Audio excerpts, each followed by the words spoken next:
Location ನಲ್ಲಿ ಸೂರ್ಯ ಹೇಳಿದಂತೆ ಮೀನಾ ಪೂಜೆಗೆಲ್ಲ arrange ಮಾಡಿ ದೇವಸ್ಥಾನದಿಂದ ಬರ್ತಾ ಇರ್ತಾಳೆ. ಆಗ ದೇವಸ್ಥಾನದಷ್ಟೇ ಒಬ್ರು ಅವಳನ್ನ ತಡೆದು, ನೋಡಮ್ಮ ನೀನೇನೋ ಹೊತ್ತು CCTV ಫುಟೇಜ್ ಕೇಳಿದ್ದಲ್ಲ, ಅದೇ CCTV ಫುಟೇಜ್ನ ಇವತ್ತು ಒಬ್ಬ ವ್ಯಕ್ತಿ ಕೇಳ್ಕೊಂಡ್ ಬಂದಿದ್ದ. ಅವನ ಹೆಸರು ಅದೇನೋ ಸುಬ್ಬ ಅಂತ ಹೇಳ್ದ ಅಂತ ಹೇಳಿದಾಗ, ಓ ಹೌದಾ ಸರ್, ಹಾಗಿದ್ರೆ ಆ ವಿಷಯನ ನಾನು ನೋಡ್ಕೋತೀನಿ ಅಂತ ಹೇಳ್ತಾ ಮೀನಾ ದೇವಸ್ಥಾನದಿಂದ ಹೊರಗಡೆ ಬರ್ತಾಳೆ. ಆಗ ಅಲ್ಲೇ ಇರೋ ಮಂಜ, ಏನಕ್ಕ ಕಾಗೆ ಸುಬ್ಬ ದೇವಸ್ಥಾನದ ಒಳಗಡೆ ಬಂದಿದ್ದ, ನಿನ್ನ ಹತ್ರ ಏನಾದರೂ ಮಾತಾಡಿದ್ನ ಅಂತ ಕೇಳಿದಾಗ, ಇಲ್ಲ ಕಣೋ, ಆದರೆ ಅವ್ನು ಯಾಕೆ ಬಂದಿದ್ದ ಅನ್ನೋ ವಿಷಯ ನನಗೆ ಗೊತ್ತಾಯಿತು ಅಂತ ಮೀನಾ ಹೇಳ್ತಿರ್ತಾಳೆ. ಆಗ ಕುಸುಮ ಯಾಕೆ ಬಂದಿದ್ದ ಅಂತ ಕೇಳಿದಾಗ, ಅಮ್ಮ ರೋಹಿಣಿ ಅವರು ದುಡ್ಡು ಕೊಟ್ಟು ಮೋಸ ಹೋದ್ರಲ್ಲ, ಆ ವ್ಯಕ್ತಿ ಇರೋ CCTV ಫುಟೇಜ್ನ ಕೇಳೋಕಂತೆ ಬಂದಿದ್ನಂತೆ ಅಂತ ಹೇಳಿದಾಗ, ಕನಕ ಏನಕ್ಕ ರೋಹಿಣಿ ಅವರಂತರೂ ಅವನ ಹತ್ರ ದುಡ್ಡು ತೊಗೊಂಡಿದ್ದಾರೆ, ಓಕೆ, ಆದರೆ ಅವ್ನು ಯಾಕೆ ಅವ್ರಿಗೋಸ್ಕರ ಕೆಲಸ ಮಾಡಿಕೊಡ್ಬೇಕು ಅಂತ ಕೇಳಿದಾಗ, ಆ ವಿಷಯನೇ ಕಣೆ ನನಗೂ ಗೊತ್ತಾಗ್ತಿಲ್ಲ ಅಂತ ಮೀನಾ ಯೋಚಿಸ್ತಾ ನಿಂತ್ಕೊಂಡಿರ್ತಾಳೆ. ಆಗ ಅದೇ ಸಮಯಕ್ಕೆ ಸರಿಯಾಗಿ ಸೂರ್ಯ ತನ್ನ ಕಾರಲ್ಲಿ ಮಲೇಷಿಯಾ ದಂಪತಿನ ಕರ್ಕೊಂಡು ಬರ್ತಾನೆ. ಹಾಗೆ ತನ್ನ ಹೆಂಡತಿನ ಪರಿಚಯ ಮಾಡಿ ಕೊಡ್ತಾ, ಇವಳೇ ನನಗೆಲ್ಲ ಅಂತ ಹೇಳ್ತಾನೆ. ಆಗ ಆ ದಂಪತಿ, ನೋಡಮ್ಮ ನೀ ತುಂಬ ಅದೃಷ್ಟ ಮಾಡಿದ್ಯಾ, ಸೂರ್ಯ ತುಂಬ ಒಳ್ಳೆ ಹುಡುಗ, ಪರಿಚಯ ಆಗಿ ಇನ್ನೂ ಒಂದಿನನೂ ಕೂಡ ಆಗಿಲ್ಲ, ನಮ್ಗೆ ತುಂಬ ಇಷ್ಟ ಆಗೋದ ಅಂತ ಹೇಳಿ ಸೂರ್ಯನ ಬಗ್ಗೆ ಹೊಗಳ್ತಾ ಇರ್ತಾರೆ. ಆಗ ಮೀನಾನು ಕೂಡ, ಹೌದು ಸರ್, ಅವ್ರು ತುಂಬ ಒಳ್ಳೆಯವರು, ಅವ್ರ ಜೊತೆ ಇದ್ರೆ ಎಲ್ಲರೂ ಖುಷಿಯಾಗಿರ್ತಾರೆ ಅಂತ ಹೇಳ್ತಾ ಇರ್ತಾಳೆ. ಆಗ ಸೂರ್ಯ ತನ್ನ ಅತ್ತೆ ಕನಕ ಹಾಗೂ ಮಂಜನ್ನು ಪರಿಚಯ ಮಾಡಿಕೊಡ್ತಾನೆ. ಹಾಗೆ ಮೀನನ್ನ ಹತ್ರ ಕರೆದು, ನೋಡೇ ಮೀನಾ, ನಾನು ಪೂಜೆಗೆಲ್ಲ ಹೇಳಿದ್ನೆಲ್ಲ ಅರೇಂಜ್ ಆಯ್ತಾ ಅಂತ ಕೇಳಿದಾಗ, ಹ್ಞೂ ರೀ ಎಲ್ಲ ಅರೇಂಜ್ ಆಗಿದೆ, ಹಾರ ಒಂದೇ ತಗೋಬೇಕು ಅಂತ ಹೇಳಿದಾಗ ಕನಕ ಹಾರ ಕೊಡ್ತಾಳೆ.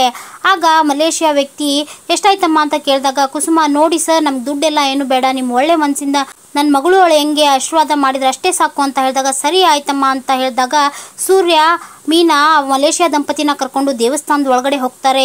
ದೇವಸ್ಥಾನದ ಅರ್ಚಕರು ಹೇಳಿದ ಪ್ರಕಾರ ಮಲೇಷಿಯಾ ದಂಪತಿ ಕುಂಕುಮ ಇಡ್ತಾ ಹಾರ ಬದಲಾಯಿಸ್ಕೊಳ್ತಾರೆ. ಆಗ ಅರ್ಚಕರು ಮಂತ್ರನ ಹೇಳ್ತಾ ಮಲೇಷಿಯಾ ದಂಪತಿಗೆ ಆಶೀರ್ವಾದ ಮಾಡ್ತಾರೆ. ಹಾಗೆ ನೋಡಿ ರಾಯರೇ, ನೀವು ನಮ್ಮ ದೇವಸ್ಥಾನಕ್ಕೆ ಬಂದಿದ್ದು ತುಂಬ ಖುಷಿ ಆಯಿತು, ಈಗಿನ ಕಾಲದ ಮಕ್ಕಳು ನಿಮ್ಮನ್ನ ನೋಡಿ ಕಲಿಬೇಕು, ಆದರ್ಶ ದಂಪತಿಗಳು ಯಾವ ರೀತಿ ಇರ್ತಾರೆ ಅಂತ ಹೇಳ್ತಾ ಆಶೀರ್ವಾದ ಮಾಡ್ತಾರೆ. ಹಾಗೆ ಸೂರ್ಯ ಮೀನಾ ನಿಮಗೂ ಒಳ್ಳೇದಾಗ್ಲಿ ಅಂತ ಹೇಳಿ ಆಶೀರ್ವಾದ ಮಾಡ್ತಾ ಅರ್ಚಕರು ದೇವಸ್ಥಾನದ ಒಳಗಡೆ ಹೋಗ್ತಾರೆ.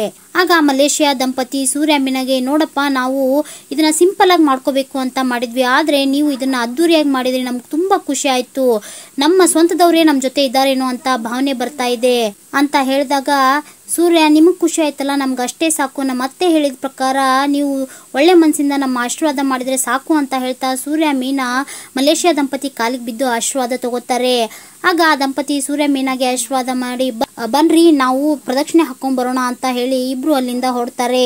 ಈ ಕಡೆ ಮೀನಾ, ರೀ ಅವ್ರ ಮುಖದಲ್ಲಿ ಖುಷಿ ನೋಡಿದ್ರ, ಎಷ್ಟು ಖುಷಿ ಆಗಿದ್ದಾರೆ ಅಂತ ಸೂರ್ಯನ್ ಕೇಳಿದಾಗ, ಅವರು ಯಾರ ಜೊತೆ ಕಣೆ ಬಂದಿದ್ದು, ನನ್ನ ಜೊತೆ, ಈ ಸೂರ್ಯನ ಜೊತೆ ಇದ್ದವ್ರು ಯಾವಾಗ್ಲೂ ಖುಷಿಯಾಗೇ ಇರ್ತಾರೆ ಅಂತ ಹೇಳ್ತಾ ಇರ್ತಾನೆ. ಆಗ ಮೀನಾ, ರೀ ನೀವೇನಾದ್ರೂ ತಿಂದ್ರ ಅಂತ ಕೇಳಿದಾಗ, ಇಲ್ಲ ಕಣೆ, ಒಂದ್ ಕೆಲಸ ಮಾಡೋಣ, ಇವತ್ತು ಅವ್ರನ್ನ ನಮ್ಮ ಮನೆಗೆ ಊಟಕ್ಕೆ ಕರೆಯೋಣ ಅಂತ ಹೇಳಿದಾಗ ಮೀನಾ ಸಪ್ಪೆ ಮುಖ ಮಾಡ್ಕೋತಾಳೆ.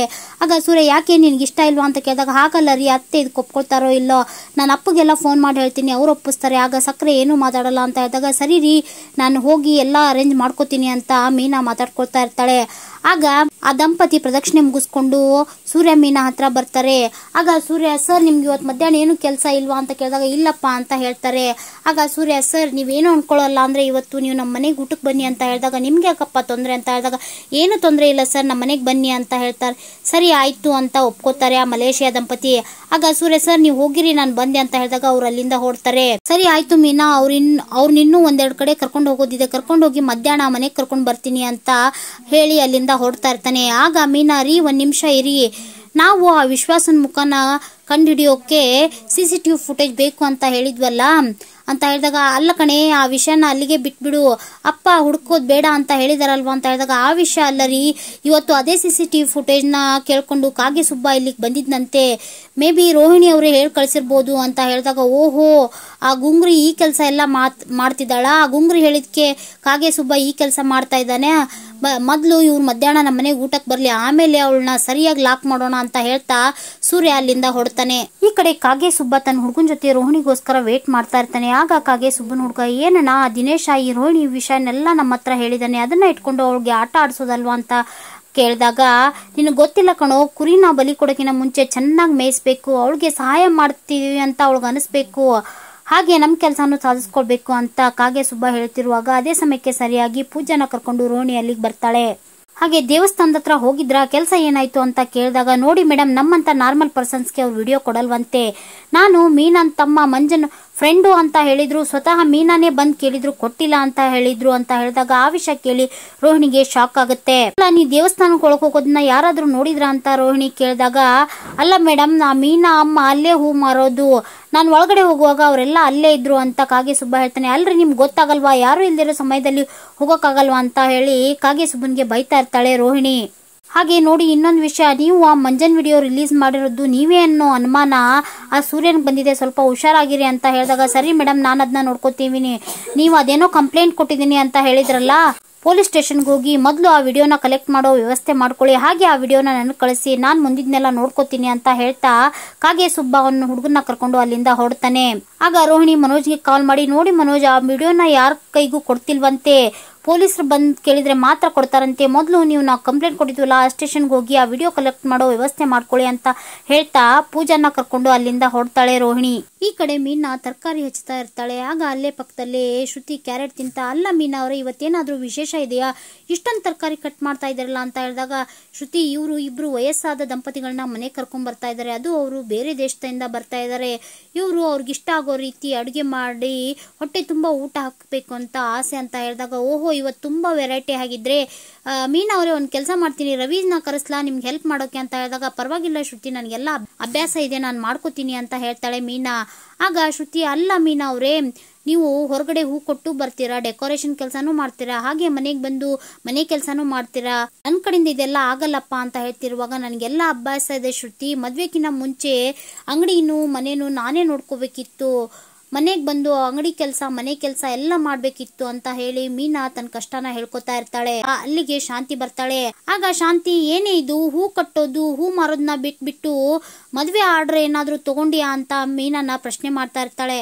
ಆಗ ಅತ್ತೆ, ಇವರು ಯಾರನ್ನೋ ಮನೆಗೆ ಊಟಕ್ಕೆ ಕರ್ಕೊಂಡ್ ಬರ್ತೀನಿ ಅಂತ ಹೇಳಿದ್ದಾರೆ, ಅವರು ಇವ್ರ ಕಾರ್ನ 3 ದಿವಸಕ್ಕೆ ಬುಕ್ ಮಾಡಿದ್ದಾರೆ ಅಂತ ಹೇಳಿದಾಗ, ಓಹೋ ನಿನ್ ಗಂಡ ಏನಿದನ್ ಧರ್ಮಛತ್ರ ಅನ್ಕೊಂಡಿದ್ದಾನ, ಇದು ನನ್ ಮನೆ, ಸಕ್ರೆಬೆಲ್ ಶಾಂತಿ ಮನೆ, ಕಾರಲ್ಲಿ ಓಡಾಡೋರ್ಗೆಲ್ಲ ಊಟ ಫ್ರೀ ಅಂತ ಆಫರ್ ಕೊಟ್ಟಿದ್ದೀರಾ, ಏನ್ ಅನ್ಕೊಂಡಿದ್ದಾನೆ ನಿನ್ ಗಂಡ ಅಂತ ಹೇಳಿದಾಗ, ಕೇಳ್ಬಿಟ್ಟು ಹೇಳ್ತೀನಿ ಅಂತ ಹೇಳಿ ಮೀನಾ ಟಾಂಗ್ ಕೊಡ್ತಾಳೆ. ಆಗ ಶ್ರುತಿ ಆ ಮಾತನ್ನ ಕೇಳಿ ನಗ್ತಾ ಇರ್ತಾಳೆ. ಆಗ ಶಾಂತಿ ಕೋಪದಿಂದ ಕೊಬ್ಬು ಬಂದಿದೆ ಕಣೆ ನಿಮ್ಗೆಲ್ಲ ಅಂತ ಹೇಳಿ ಬೈತಾ ಇರ್ತಾಳೆ. ಅದೇ ಸಮಯಕ್ಕೆ ಸರಿಯಾಗಿ ರಂಗನಾಥ್ ಅವರು ಹೊರಗಡೆ ಬರ್ತಾರೆ. ಅಲ್ಲ ರೀ, ನಿಮ್ ಮಗ ಏನಂತ ಅನ್ಕೊಂಡಿದ್ದಾನೆ, ಇದನ್ನೇನ್ ಮನೆ ಅಂತ ಅನ್ಕೊಂಡಿದ್ದೀರಾ ಏನು, ಅವ್ರ ಕಾರಲ್ಲಿ ಓಡಾಡೋರ್ಗೆಲ್ಲ ಊಟ ಹಾಕ್ಬೇಕಾ ನಾವು ಅಂತ ಹೇಳಿ ಶಾಂತಿ ಕೇಳಿದಾಗ, ರಂಗನಾಥ್ ಅವರು, ಸೂರ್ಯ ನನ್ಗೆ ಹೇಳಿದ್ದು ಆಯ್ತು, ನಾನು ಒಪ್ಕೊಂಡಿದ್ದು ಆಯ್ತು, ಅಲ್ಲ ಕಣೆ ಶಾಂತಿ, ಮನೇಲಿ ಸುಖ ನೆಮ್ಮದಿ ಶಾಂತಿ ಇರಬೇಕು ಅಂತ ಬಯಸ್ತೀಯ, ಈ ರೀತಿ ಪುಣ್ಯ ಕಾರ್ಯ ಮಾಡಿದ್ರೆ ತಾನೇ ಒಳ್ಳೇದಾಗೋದು ಅಂತ ಹೇಳಿದಾಗ, ಸರಿ ಆಯ್ತು ಬಿಡಿ, ನೀವ್ ಹೇಳಿದ್ರಲ್ಲ ಒಪ್ಕೊಳ್ತೀನಿ, ಏನಾದ್ರೂ ಮಾಡ್ಕೊಳ್ಳಿ ಅಂತ ಹೇಳ್ತಾ ಶಾಂತಿ ಅಲ್ಲಿಂದ ಹೊರಡ್ತಾಳೆ. ಈ ಕಡೆ ರಂಗನಾಥ್ ಅವರು ಪೇಪರ್ ಓದ್ತಾ ಇರ್ತಾರೆ. ಆಗ ರವಿ ಮನೆಗೆ ಬಂದಿದ್ದನ್ನ ಗಮನಿಸ್ತಂತ ರಂಗನಾಥ್ ಅವರು, ಯಾಕೋ ಇಷ್ಟು ಬೇಗ ಕೆಲಸ ಮುಗೀತಾ ಅಂತ ಕೇಳಿದಾಗ, ಇಲ್ಲಪ್ಪ ಶ್ರುತಿ ಕಾಲ್ ಮಾಡಿ ಮೀನಾ ಅದಕ್ಕೆ ಏನೋ ಸ್ಪೆಷಲ್ ಮಾಡಿದ್ದಾರೆ ಅಂತ ಹೇಳಿದ್ಲು, ಅದಕ್ಕೋಸ್ಕರ ಊಟ ಮಾಡ್ಕೊಂಡು ಹೋಗೋಣ ಅಂತ ಬಂದೆ ಅಂತ ಹೇಳಿದಾಗ, ಅಲ್ಲಿಗೆ ಬಂದ ಶಾಂತಿ, ಅಲ್ಲ ಕಣೋ ನೀನ್ ಕೆಲಸ ಮಾಡೋದೇ ಹೋಟೆಲ್ ಅಲ್ಲಿ ಸಿಗದೆ ಇರೋದು ಮನೇಲಿ ಸಿಗುತ್ತಾ ಅಂತ ಹೇಳಿ ಬೈತಾ ಇರ್ತಾಳೆ. ಆಗ ರವಿ, ಅಮ್ಮ ಅಲ್ಲಿ ಊಟ ಇರುತ್ತೆ, ಆದ್ರೆ ಮೀನಾ ಅದಕ್ಕೆ ಕೈ ರುಚಿ ಇರಲ್ಲ ಅಂತ ಹೇಳಿ ಮೀನಾನ್ ಬಗ್ಗೆ ಹೊಗಳ್ತಾ ಇರ್ತಾನೆ. ಈ ಕಡೆ ಸೂರ್ಯ ತನ್ನ ಕಾರಲ್ಲಿ ಮಲೇಷ್ಯಾ ದಂಪತಿನ ಮನೆಗೆ ಕರ್ಕೊಂಡ್ ಬರ್ತಾನೆ. ಹಾಗೆ ತನ್ನ ತಂದೆ ರಂಗನಾಥ್ ಅವ್ರನ್ನ ಪರಿಚಯ ಮಾಡ್ಕೊಡ್ತಾ, ಸರ್ ಇವರು ರೈಲ್ವೆ ಇಂಜಿನ್ ಡ್ರೈವರ್ ಆಗಿದ್ರು, ಈಗ ರಿಟೈರ್ಡ್ ಆಗಿದ್ದಾರೆ ಅಂತ ಹೇಳ್ತಾನೆ. ಹಾಗೆ ರಂಗನಾಥ್ ಅವರು ಮಲೇಷ್ಯಾ ದಂಪತಿಗೆ ನಮಸ್ಕಾರ ಮಾಡ್ತಾರೆ. ಹಾಗೆ ಶಾಂತಿನ ಪರಿಚಯ ಮಾಡ್ಕೊಡ್ತಾರೆ. ಆಗ ಮಲೇಷ್ಯಾ ದಂಪತಿ, ನೋಡಿ ಇವ್ರು ನಮ್ಗೆ ಗೊತ್ತೇ ಇಲ್ಲ, ಆದ್ರೂ ನಮ್ಮ ಮನೆಗೆ ಊಟಕ್ಕೆ ಬಂದಿದ್ದಾರೆ ಅಂತ ಏನು ಅನ್ಕೋಬೇಡಿ ಅಂತ ಹೇಳಿದಾಗ, ಸರ್ ನಾವು ಹಾಗೇನು ಅನ್ಕೊಳಲ್ಲ ಅಂತ ರಂಗನಾಥ್ ಅವರು ಹೇಳ್ತಾ ಇರ್ತಾರೆ. ಸೂರ್ಯ ರವಿನ ಪರಿಚಯ ಮಾಡ್ಕೊಡ್ತಾನೆ. ಹಾಗೆ ಶ್ರುತಿನೂ ಪರಿಚಯ ಮಾಡ್ಕೊಡ್ತಾನೆ. ಆಗ ಮಲೇಷ್ಯಾ ದಂಪತಿ ಒಂದ್ ತಟ್ಟೆ ತಗೊಂಬರಕ್ ಹೇಳಪ್ಪ ಅಂತ ಹೇಳಿದಾಗ ಮೀನಾ ತಟ್ಟೆ ತಂದು ಕೊಡ್ತಾಳೆ. ಆಗ ಮಲೇಷ್ಯಾ ದಂಪತಿ ಆ ತಟ್ಟೆಯಲ್ಲಿ ಹಣ್ಣು ಹೂವು ಹಾಗೆ ಸ್ವೀಟ್ ನ ಇಟ್ಟು ರಂಗನಾಥ್ ಹಾಗೂ ಶಾಂತಿ ಕೈಲಿ ಕೊಡ್ತಾರೆ. ಸರ್ ನೀವು ಹೊರದೇಶದಿಂದ ಬಂದಿದ್ರಿ ಅಂತ ಹೇಳಿದಲ್ಲ, ಯಾವ ದೇಶ ಅಂತ ಕೇಳಿದಾಗ ಸೂರ್ಯ, ಅಪ್ಪ ಅದೇ ನಮ್ಮ ಪೌಡ್ರಮ್ಮನೂರು ಮಲೇಷ್ಯಾದಿಂದ ಬಂದಿದ್ದಾರೆ ಅಂತ ಹೇಳಿದಾಗ ರೂಮ್ ಅಲ್ಲಿರೋ ರೋಹಿಣಿಗೆ ತುಂಬಾ ಟೆನ್ಷನ್ ಆಗುತ್ತೆ. ಆಗ ಶಾಂತಿ ಖುಷಿಯಿಂದ, ಹೌದಾ ನೀವು ಮಲೇಷ್ಯಾದಿಂದ ನಾ ಬಂದಿರೋದು, ನಮ್ ದೊಡ್ಡ ಸೊಸೆ ಇರೋದು ಮಲೇಷ್ಯಾದಿಂದನೇ, ಅವ್ರಪ್ಪ ಇರೋದು ಮಲೇಷ್ಯಾದಲ್ಲಿ, ಅವ್ರ ದೊಡ್ಡ ಬಿಸ್ನೆಸ್ ಮ್ಯಾನ್, ತುಂಬಾ ಬಿಸ್ನೆಸ್ ಇದೆ ಅವ್ರದ್ದು ಅಂತ ಹೇಳ್ತಿರ್ತಾರೆ. ಹೌದಾ ಯಾವ ಏರಿಯಾದಲ್ಲಿ ಮಲೇಷ್ಯಾದಲ್ಲಿ ಅಂತ ಕೇಳ್ತಿರ್ತಾರೆ ಆ ದಂಪತಿ. ಮಲೇಷ್ಯಾ ಅಂದ್ರೆ ಮಲೇಷ್ಯಾನೇ ಅಂತ ಹೇಳ್ತಾ ಇರ್ತಾಳೆ ಶಾಂತಿ. ಹಾಗೆ ದೊಡ್ಡ ದೊಡ್ಡ ಬಿಲ್ಡಿಂಗ್ ಇದಾವಲ್ಲ 2 ಅಲ್ಲಿ ಅಂತ ಹೇಳಿದಾಗ ಶ್ರುತಿ ಏರಿಯಾ ಹೇಳ್ತಾಳೆ. ಓಹೋ ಆ ಏರಿಯಾನ ನಮ್ಗೆ ಚೆನ್ನಾಗಿ ಗೊತ್ತು. ಹಾಗೆ ರವಿ ನೀನು ಹೋಟೆಲ್ ಬಿಸ್ನೆಸ್ ಮಾಡ್ತಿದ್ಯಲ್ಲ, ಓನ್ ಆಗಿ ಏನಾದರೂ ಬಿಸ್ನೆಸ್ ಮಾಡ್ಬೋದಲ್ಲ ಅಂತ ದಂಪತಿ ಕೇಳಿದಾಗ ಸರ್ ಅದು ಪ್ಲಾನ್ ಇದೆ, ಮುಂದೆ ಮಾಡ್ತೀನಿ ಅಂತ ಹೇಳ್ತಾ ಇರ್ತಾನೆ. ಮಲೇಷ್ಯಾದಲ್ಲಿ ಒಳ್ಳೆ ಹೋಟೆಲ್ ಬಿಸ್ನೆಸ್ ನಡೆಯುತ್ತೆ ಅಂತ ಮಲೇಷ್ಯಾ ದಂಪತಿ ಹೇಳಿದಾಗ ಸೂರ್ಯ ನೋಡೋ ರವಿ ಮುಂದೆ ನಾವು ಮಲೇಷ್ಯಾದಲ್ಲಿ ಒಂದು ಹೋಟೆಲ್ ಓಪನ್ ಮಾಡಿಬಿಡೋಣ ಅಂತ ಹೇಳಿ ಮಾತಾಡ್ಕೊಳ್ತಾ ಇರ್ತಾರೆ.